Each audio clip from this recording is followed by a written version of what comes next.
Hello guys and welcome to unique study point. आज की इस वीडियो में आपको बौद्धकालीन शिक्षा के बारे में बताऊंगी। पिछली वीडियो में आपको मैंने वैदिक कालीन शिक्षा के बारे में बताया था। आपके जो डीएलएड सेकेंड सेमेस्टर में पहला सैद्धांतिक पेपर है, वर्तमान भारतीय समाज और प्रारंभिक शिक्षा की पूरी सीरीज चल रही है। मैं आपको पूरे नोट्स प्रोवाइड कर रही हूँ।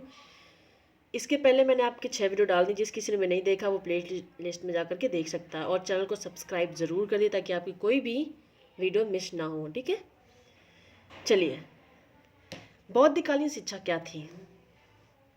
समय के साथ वैदिक शिक्षा प्रणाली में जो संकीर्णता आ गई थी, उसने ही एक नई शिक्षा प्रणाली के लिए द्वार खोले, जिसे बौद्धिक शिक्षा प्रणाली कहते हैं। ठीक, अर्थ की बात जाने की बौद्धकालीन शिक्षा का अर्थ क्या है। तो बौद्ध धर्म के प्रचार के लिए विकसित की गई प्रणाली बौद्ध शिक्षा प्रणाली कहलाती थी।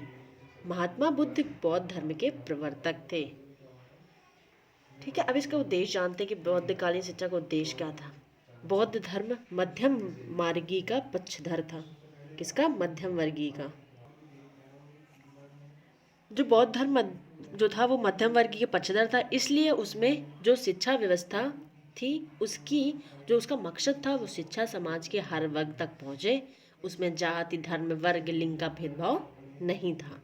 किसमें? बौद्धकालीन शिक्षा में।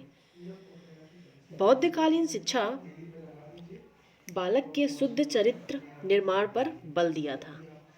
बौद्धकालीन शिक्षा बालक में सामाजिक कुशलता के विकास पर जोर देती थी। बौद्ध धर्म का प्रमुख लक्ष्य सत्य की खोज की प्राप्ति थी। ठीक है, अब बौद्धकालीन शिक्षा की विशेषताओं के बारे में हम जान लेते हैं। मैं आपको एक एक टॉपिक वाइज कवर कर रही हूँ। आप चाहें तो आप इसी तरह डिक्टो आप अपने नोट्स तैयार कर सकते हैं। मैंने आपको एक एक टॉपिक वाइज आपको कवर किया है। ठीक है, आप इसी तरह अपने नोट्स भी बना सकते हैं। आई थिंक इतना इजी और कम समय में आपको पूरा आपका कंटेंट तैयार करना आई थिंक बहुत कम लोग कर पाते हैं। ठीक है, आप अपना चाहें तो इसी तरह आप नोट्स बना सकते हैं। शिक्षा सार्वभौमिक थी, जाति धर्म का कोई बंधन नहीं था। कौन? बौद्धकालीन शिक्षा। प्राथमिक शिक्षा पूर्णतः निःशुल्क थी। किसकी? बौद्धकालीन शिक्षा की जो प्राथमिक शिक्षा थी वो पूर्णतः निःशुल्क थी। शिक्षा व्यवस्था का मूल केंद्र संघ था। ठीक है, शिक्षा प्रणाली जनतांत्रिक सिद्धांतों पर आधारित थी। शिक्षा का माध्यम जनभाषा थी। अब जानते हैं शिक्षा व्यवस्था के बारे में। शिक्षा व्यवस्था बौद्ध युगीन शिक्षा का प्रारंभ 6 या 8 वर्ष से माना गया था। ठीक है, शिक्षा का मूल केंद्र मठ हुआ करते थे। उसमें प्रवेश करने से पहले बच्चे का प्रवज्जा संस्कार किया जाता था। वह अपने सिर के बाल मुड़ाता था। पीले वस्त्र धारण करके शिष्य के रूप में स्वीकार किए जाने के लिए गुरु से प्रार्थना करता था।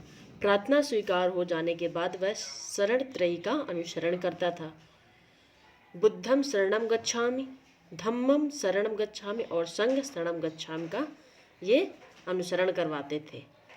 ठीक है, अब जो बौद्धकालीन शिक्षा का जो अध्ययन काल था वो कब से कब तक चलता था?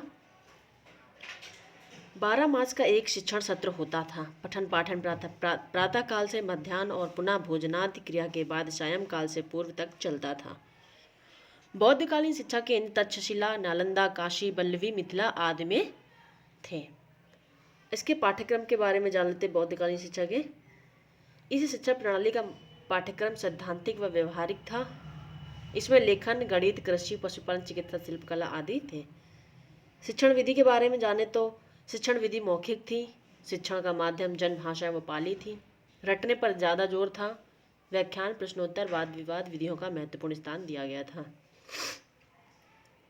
अब जानते हैं जो बौद्धकालीन शिक्षा में गुरु शिष्य का संबंध कैसा था। गुरु शिष्य संबंध स्नेहपूर्ण था।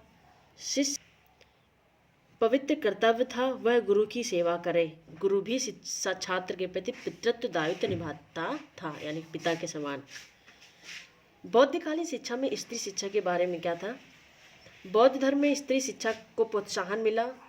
संघ में प्रशिक्षु के रूप में प्रवेश लेने वाली महिला बुद्ध की जो विमाता प्रजापति गौतमी थी। ठीक है, यानी कि जो गौतम बुद्ध के जन्म के कुछ माह के बाद उनकी माता का देहांत हो गया, तो उनकी जो विमाता थी वो प्रजापति गौतमी थी। ठीक है, तो वही जो बौद्ध धर्म की जो पहली शिक्षा महिला थी। अब जानते हैं बौद्ध शिक्षा और वैदिक शिक्षा में समानता क्या क्या है। अब कुछ पॉइंट में आपको पूरा बौद्ध शिक्षा और वैदिक शिक्षा दोनों में समानता क्या क्या है।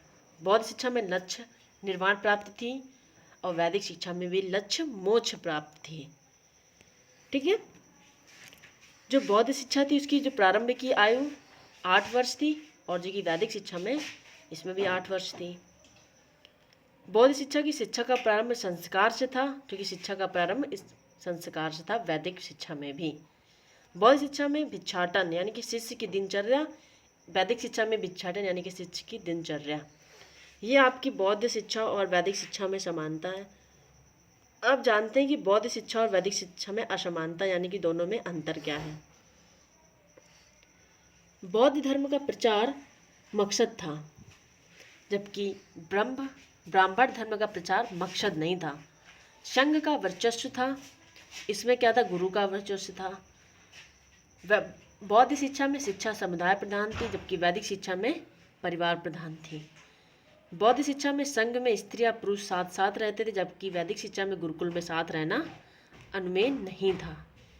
बौद्ध शिक्षा में माध्यम पाली व जनभाषा थी, जबकि वैदिक शिक्षा में माध्यम संस्कृत थी। ठीक है, आप अपने नोट्स बना सकते हैं। Thank you so much for watching this video. आपको यदि वीडियो अच्छी लगी तो प्लीज़ लाइक और शेयर ज़रूर करिए। यदि आपने चैनल को सब्सक्राइब नहीं किया तो प्लीज़ सब्सक्राइब करिए, ताकि आपकी कोई भी वीडियो मिस ना हो। Thank you so much for watching this video. Thank you so much.